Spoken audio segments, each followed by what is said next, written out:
السلام علیکم، کیا حال ہے آپ سب کا؟ امید ہے بہت اچھے ہوں گے۔ میں ہوں آپ سب کی بانور علی، اردو رومانٹک ناول سے حصار زیست، اس قلم پر عیشے شاہ، کس number 7۔ Don't copy paste without my permission. Shayan please listen. Math department میں تیزی سے بڑھتے شایان کے قدموں کو اپنے پیچھے بھاگ کر آتی بازخا کی آواز نے روکا۔ ویٹ آئی سویر اسے میرے نوٹس چاہیے تھے۔ ایک نظر ڈال کر شایان واپس مڑنے لگا تھا کہ بازخا ہنسی بات کلیئر کرنے لگی۔ یار کیا ہو گیا ہے؟ میں تمہیں اتنا دقیانوسی سوچ رکھنے والا نہیں سمجھتی تھی۔ شایان کے ساتھ قدم سے قدم ملا کر چلتی وہ اس پر ریمارکس بھی دے رہی تھی، پر وہ بالکل خاموش نا کی سیٹ میں چل رہا تھا۔ تم جانتے بھی ہو، تم جانتی ہو نا وہ تمہیں لائک کرتا ہے، اس کے باوجود بھی تم اس سے باتیں کرنے کھڑی ہو گئی۔ بازخا کی بات کو کاٹتا شایان اسے بازو سے پکڑتا دیوار سے لگاتے اصل بات بیان کر گیا۔ سو واٹ شایان، وہ کرتا ہے میں تو نہیں کرتی نا۔ شایان کا جارحانہ انداز اسے لگا تو بہت برا، پر وہ کچھ غلط کہہ کر شایان کو خود سے اور ناراض نہیں کر سکتی تھی، اس لیے صرف کندھے اچکا کر رہ گئی۔ دیکھو شایان، تم دیکھو، بلکہ نہیں تم سوچ لو، ابھی بھی وقت ہے۔ میں اس سے زیادہ دقیانوسی ہوں۔ راستہ پلٹنا چاہتی ہو تو چلی جاؤ۔ شایان کا بات مکمل کرتا اس کے بازوؤں سے گرفت ڈھیلی کرتا آگے چل پڑا۔ ہم راستہ پلٹنے والوں میں سے نہیں ہیں، ایک بار جسے دل دے دیا اس کی مر کر بھی جان نہیں چھوڑتے۔ شایان کے شرٹ کے کالر کو پکڑے پیچھے سے پکڑ کر اپنی اور کھینچتی محبوبانہ انداز میں اسے رام کرنے لگی، جو اس کے مذاق سے کافی تپ گیا تھا۔ میں کیسے مان لوں؟ شایان نے نخرہ دکھایا۔ اگر میری بات پہ یقین نہیں آ رہا تو عفان بھائی کی شادی میں ضرور آنا، میں تمہیں اپنے بڑے پاپا سے ملواؤں گی، پھر تمہیں خود ہی میری بات کے سچے ہونے کا یقین ہو جائے گا۔ شایان پہلے ہی اس سے شادی میں شرکت پر معذرت کر چکا تھا اور بازخا کے اتنے اصرار پر بھی راضی نہیں ہوا تھا۔ جب بھی وہ اپنی ادھوری بات سے اس کے دل میں اشتیاق بڑھانے لگی۔ کیا کوئی بہت بڑا کارنامہ انجام دیا ہے انہوں نے محبت میں؟ ڈپارٹمنٹ کی سیڑھیوں پر بیٹھتے اس نے اپنا لہجہ سرسری رکھا۔ کچھ ایسا ہی ہے۔ بازخا کا انداز ٹالنے والا تھا۔ ان کے بچپن کی منگ نے گھر سے بھاگ کر کسی اور سے کے ساتھ شادی کر لی تھی، پر وہ 1 سال بعد ایک بیٹی کو جنم دیتے فوت ہو گئی۔ وہ لڑکی آج تک ہمارے گھر میں اپنی ماں کا کیا بھگت رہی ہے۔ شایان کے آنکھیں دکھانے پر مجبوراً بازخا کو اسے بتانا پڑا، پر یہ غلط ہے، تمہیں نہیں لگتا؟ بازخا کی بات کے اختتام تک شایان کے کان کی لو سرخ ہو گئی تھی، مگر جب وہ بولا تو اس کا لہجہ ہر طرح کے تسلسل سے پاک تھا۔ ہاں ہے تو غلط، پر کیا کرے، ماں باپ کا کیا اولاد کو ہی بھگتنا پڑتا ہے۔ جلد بازی میں وہ اپنے خاندان کا یہ شرمناک عمل شایان کے سامنے بیان کر بیٹھی تھی، پر وہ نہیں چاہتی تھی کہ شایان اس سے یا اس کے فیملی سے بدسلوک ہو، اس لیے بات کو رفع دفع کرنے کی کوشش کرنے لگی۔ بالکل صحیح کہا، آخر باپ کا کیا اولاد نہیں بھگتے گی تو کون بھگتے گا؟ بازخا اپنے اور شایان کے درمیان چھڑی بات کو ٹالنے کے چکر میں نہ تو شایان کے جملے کو سمجھ پائی اور نہ ہی اس کے چہرے کی بڑھتی لالی کو۔ اگر ذرا توجہ دیتی تو اسے شاید کسی انجان بات کا سرا آرام سے مل جاتا۔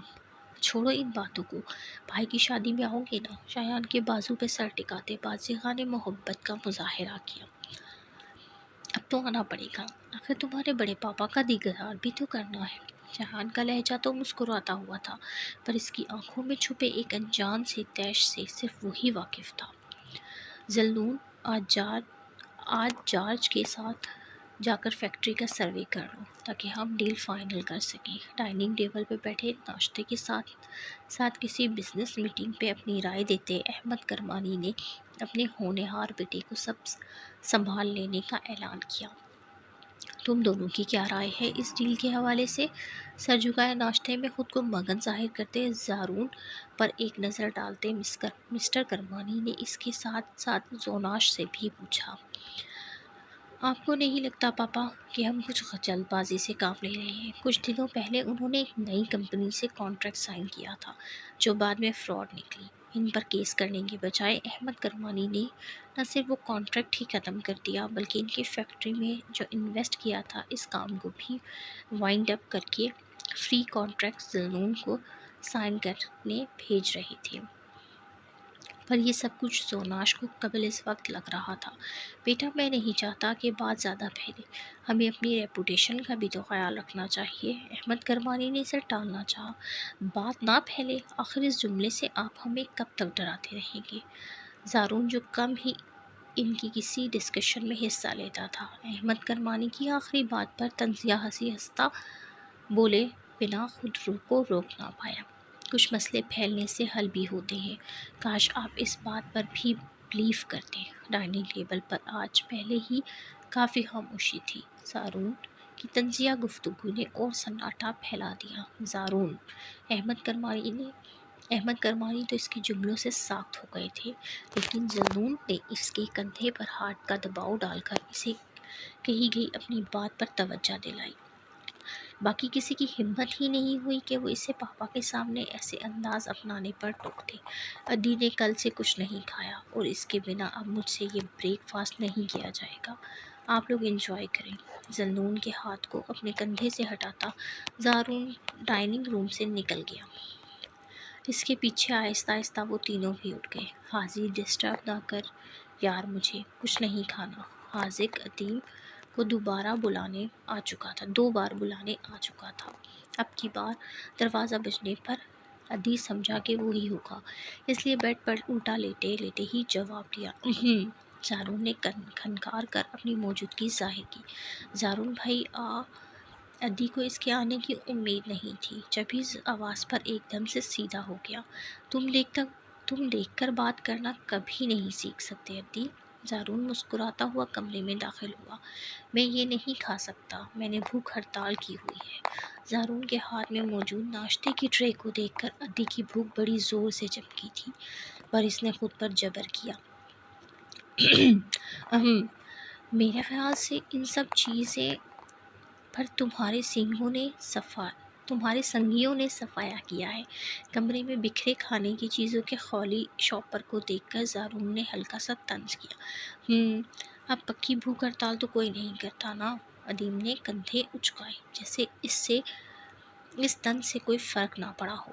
کرنے والے کرتے ہیں پر ادیم کرمانی نہیں کر سکتا، رائٹ؟ ہلکی سی دستک کے ساتھ زوناش کمرے میں داخل ہوا اور عادتاً ادیم کی ٹانگ کھینچنے لگا۔ آپ کا بریک فاسٹ بنا دیا ہے، ٹھنڈا ہو جائے گا، اور میں آپ کی بیوی نہیں ہوں جو بار بار گرم کر کے دے۔ ناراضگی اپنی جگہ اور بھائیوں سے محبت اپنی جگہ۔ ناراض ہونے کے باوجود بھی ادیم نے صبح اٹھ کر پہلے ہی سب بھائیوں کا ناشتہ بنا دیا تھا، تاکہ انہیں حاذق اور حدید کے ہاتھ کا بے ذائقہ ناشتہ نہ کرنا پڑ جائے۔ استغفر اللہ، مجھ سے اتنا پھوڑا بیٹا ہی نہیں سنبھل رہا، بہو کہہ کو ایسے برداشت کروں گا؟ آہستہ آہستہ کمرے میں سبھی چلے آئے ادیم صاحب کو منانے۔ آخر وہ تھا ہی اتنا اسپیشل۔ مسٹر کرمانی، آپ کی ساری اولاد میں سے سب سے لائق فائق یہ ناچیز ادیم کرمانی ہی ہے۔ اتنا سگھر تو پاکستان میں بھی نہ ملے۔ سب کو مناتا دیکھ ادی نے نخرہ دکھایا اور اپنی تعریفوں کے پل باندھنا شروع کر دیے۔ بس پاپا، اب ادی کا نان سٹاپ پاکستانی نامہ شروع ہو جائے گا۔ ادی کی اس عادت سے سب سے زیادہ حاذق ہی چڑھتا تھا۔ ابھی بھی ادی کو شروع ہوتا دیکھ بیزاری سے بولا، پاپا، اتنا تو کوئی فادر اپنے سن پر پراؤڈ فیل نہیں کرتا جتنا ادی پاکستان پر کرتا ہے۔ آل دی ٹائم پاکستان پاکستان پاکستان۔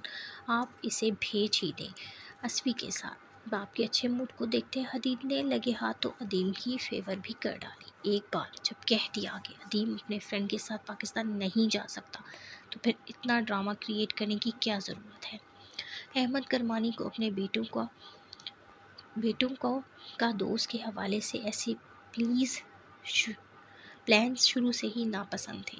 باقی سب کے دوست صرف ہیلو ہائی تک میں ہی محدود رہے۔ یہ نہ جانے ادی کو کہاں سے دوست فوبیا لگ گیا تھا، دوستوں کے ساتھ ساتھ ہر جگہ جانے کے لیے تیار رہتا۔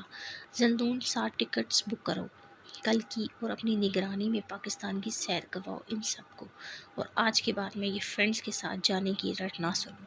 احمد کرمانی کی پہلی بات، جہاں پر سب احمد گرمانی کی پہلی بات پر جہاں سب کے مسکراتے چہرے مرجھا گئے، وہیں دوسرے جملے نے سب کی آنکھوں میں روشنی سی بھر دی۔ پاپا آئی لو یو۔ ادی حاذق، حدید اور حبیرہ خوشی سے چیختے باپ کے اوپر چڑھ گئے، جبکہ بڑے تینوں اس سے پیار سے سین کو مسکرا کر دیکھتے رہے۔ میں اسے شادی نہیں کر سکتا، یہ جملہ نہیں ایک دھماکہ تھا جو بڑے چودھری کے کمرے میں موجود تمام مردوں کے سر پر کیا گیا تھا۔ چودھری الیاس، جن کا گھرانہ تینوں بیٹوں فرید الدین، فضل الدین، ظہیر الدین اور ان کی آل اولاد پر مشتمل تھا۔ فرید الدین کے دو بیٹے شہریار اور شہروز شاہو تھے۔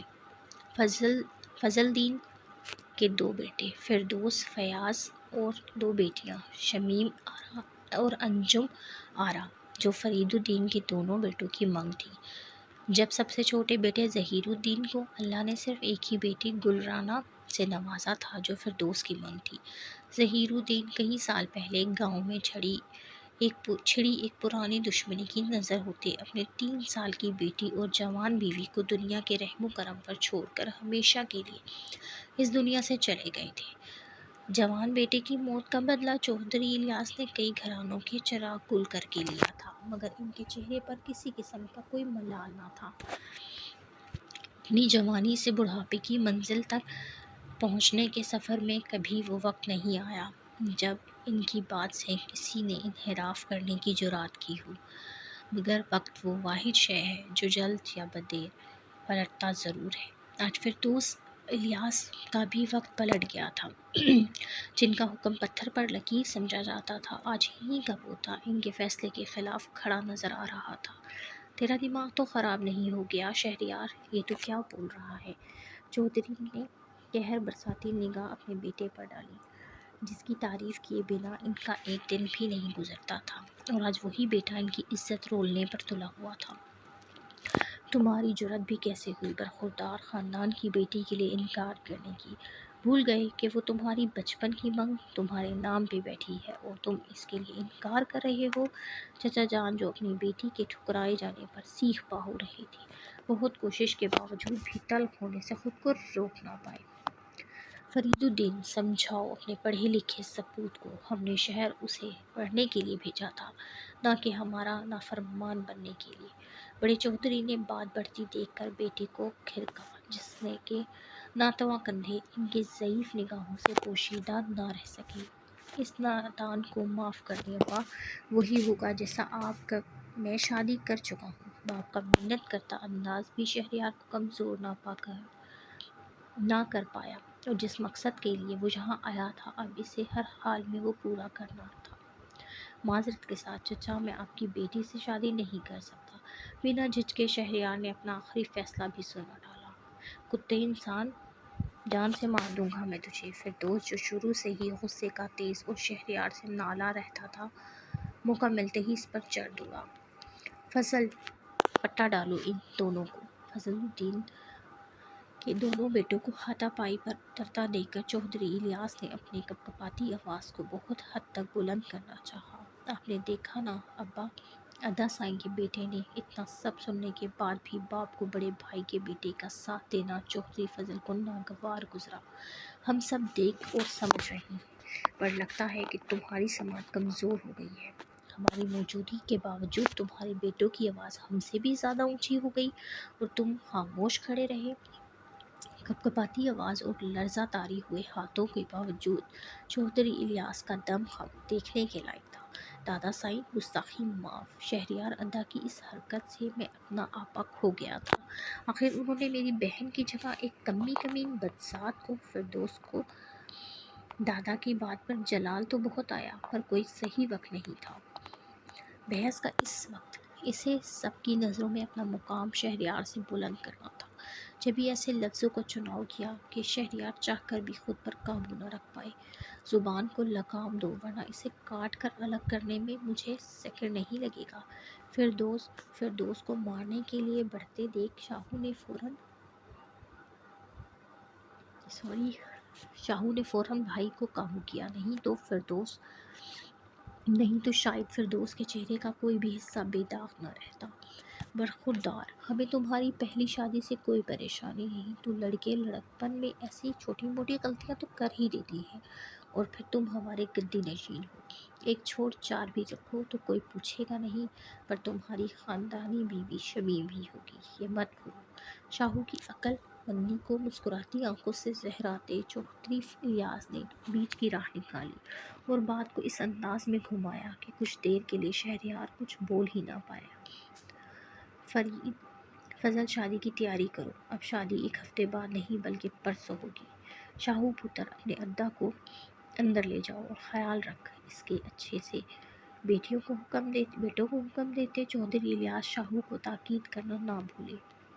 ادا بند دروازے کو دھکیلتے شاہو آہستہ آہستہ قدموں اندر آیا، پر شہریار اتنی گہری سوچ میں گم تھا کہ اسے شاہو کے اندر آنے کا معلوم ہی نہ ہو سکا۔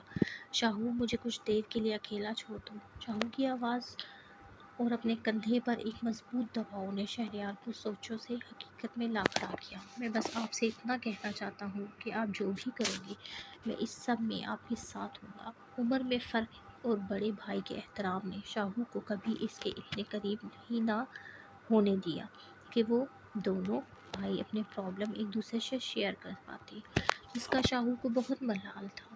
کاش کہ وہ اپنے بھائی کی کوئی مدد کر پاتا، مگر وہ اس کی ڈھارس تو بندھا سکتا تھا، اور اس نے وہی کیا۔ شاہو تو شہریار کو لگا کہ شاید اس کا چھوٹا بھائی اس سے بحث کرنے آیا ہے، آخر اس کا رشتہ بھی تو داؤ پہ لگ گیا تھا۔ پر اس کا مطلب یہ نہیں کہ میں آپ سے ناراض نہیں، آپ نے مجھ سے بھی اتنی بڑی بات چھپائی۔ بھائی کی ہچکچاہٹ کی وجہ سمجھتے شاہو نے روٹتے ہوئے مان بھرے انداز اپنایا۔ مجھے معاف کر دیں، میرے بھائی، پر میں بھی کیا کرتا، میرے اس قدم سے میری آنے والی زندگی متاثر ہوگی، بس اسی وجہ سے تجھ سے چھپایا۔ شاہو کو گلے سے لگاتے شہریار نے معذرت کی۔ اپنے پسند سے شادی کا فیصلہ بے شک اس کا اپنا تھا، پر وہ یہ نہیں چاہتا تھا کہ اس کے اس قدم سے شاہو کی خوشیوں کو گرہن لگے۔ میں پہلے آپ کا بھائی ہوں، بعد میں کسی کا منگیتر۔ شاہو نے بھائی کو خوش دلی سے گلے لگائے رکھا، آخر اتنے برسوں کے بعد تو اسے اپنے بھائی کا پیار جتاتا انداز نصیب ہوا تھا۔ بھائی کی محبت کے لیے وہ ایک منگیتر تو کیا پوری دنیا کو چھوڑ سکتا تھا، بس اس کا بھائی ایک بار کہتا تو صحیح۔ ادا، مجھے نہیں لگتا کہ آپ کو دادا جان اب شہر واپس جانے دیں گے۔ شاہو نے مسکراتے ہوئے چہرے پر پریشانی کا جال بننے لگا۔ شہر تو میں ہر حال میں جاؤں گا، وہاں نہ صرف میری بیوی میری راہ تک رہی ہے بلکہ میرے بچے بھی میرے انتظار میں ہوں گے۔ بھائی کا کندھا تھپکتے اس نے اسے پرسکون کرنا چاہا، پر اس کے جملے کو سنتے شاہو مسہری پر بیٹھا ایک دم سے اچھل پڑا۔ بچے؟ ادا، آپ کے بچے بھی ہیں؟ شاہو کی خوشی اس کے ایک ایک عضو سے جھلکتی محسوس ہو رہی تھی۔ اس کے بھائی کی اولاد، اور وہ اب تک اس سے دور تھے۔ شاہو کا بس نہیں چل رہا تھا کہ اس کے پر لگ جائے اور وہ اڑ کر اپنے بھائی کو اس کے بچوں کے پاس لے جائے۔ ایک معصوم سی بیٹی اور ایک تمہاری طرح چپ شاہ بیٹا۔ شہریار ہنستا ہوا اسے بچوں کا بتانے لگا۔ چپ شاہ ہے، پر تیری طرح چھپا رستم نہیں۔ اس سے زیادہ اماں میں باہر کھڑے رہنے کا صبر نہیں تھا۔ اندر آتی شہریار کو اس کے اتنے کارناموں پر اسے سرزنش کرنے لگی۔ اماں! شاہو نے ماں کو چپ کروانا چاہا، پر انہوں نے ہاتھ اٹھا کر اسے اپنے اور اپنے بیٹے کے معاملے سے دور رہنے کا واضح اشارہ کر دیا۔ تو یہ وجہ تھی تیرے شہر جانے دی؟ جوان کڑیل بیٹے کو اپنے آگے سر جھکائے کھڑا دیکھ اماں کا دل بسیج گیا۔ وہ جو یہاں اس سے ہر تعلق توڑنے آئی تھی، خود ہی آنکھیں بھگو گئی۔ اماں، مجھے معاف کر دے، تو جانتی ہے میں اس دنیا میں سب سے زیادہ تجھ سے محبت کرتا ہوں، میں نہیں چاہتا کہ میرے کیے کی سزا تجھے ملے۔ ماں کو مسہری پہ بٹھاتے شہریار خود ان کے قدموں میں بیٹھا ان سے معافی مانگنے لگا۔ سزا اب وہی میں ہی بھگتاں گی پتر، اماں کہتے ساتھ ہی پھپک پھپک کر روتی ان دونوں کو پریشان کر گئی۔ اماں کیا ہوا ہے؟ ابا نے کچھ کہا ہے؟ مجھے بتا۔ شاہو، جو اماں کے اشاروں پر ان دونوں سے دور کھڑا ہو گیا تھا، ماں کو اس طرح روتا دیکھ کر دوڑ کر آتا ماں سے وجہ پوچھنے لگا۔ پتر، جو تو کر لیتا انوں چھڈ ہن جے تو شمیم نال بیاہ نہ کیتا تے تیری یہ ماں لوگاں وچ رسوا ہو جاوے گی۔ شہریار نے اپنے قدموں سے ماں کا دوپٹہ اٹھا کر اس کے سر پر ڈالا اور نم آنکھوں سے ماں کے گلے لگ گیا۔ آخر اسے اپنی ماں کی عزت کی لاج بھی تو رکھنی تھی، ورنہ اس کا باپ اور دادا اپنی جھوٹی لاج کی خاطر اس کی ماں کو اس عمر میں دربدر کرنے سے بھی نہیں گھبراتے۔ شہریار نے بھی وہی کیا جو شاید اس کی ماں کے لیے صحیح تھا۔ شمیم سے نکاح کے لیے رضامندی دیتے 2 دن کے اندر اندر ایسے شاندار انتظامات ہوا کہ آس پڑوس کے گاؤں تک میں اس کی نکاح کی دھوم مچا گئی۔ دوست پرانی چلتی آ رہی دشمنی کو نظر انداز کرتے ان تک کو دعوت نامے بھیجے گئے تھے۔ شادی کے دوسرے دن خاموشی سے بنا کسی سے ملے شہریار شکستہ حال شہر کو روانہ ہو گیا اور اپنے پیچھے ماں کے لیے ایک گہرا ملال چھوڑ گیا۔ جاری ہے اس کے ساتھ ہی اجازت دیں، دعاؤں میں یاد رکھیے گا۔ ماہنور علی کو اللہ حافظ۔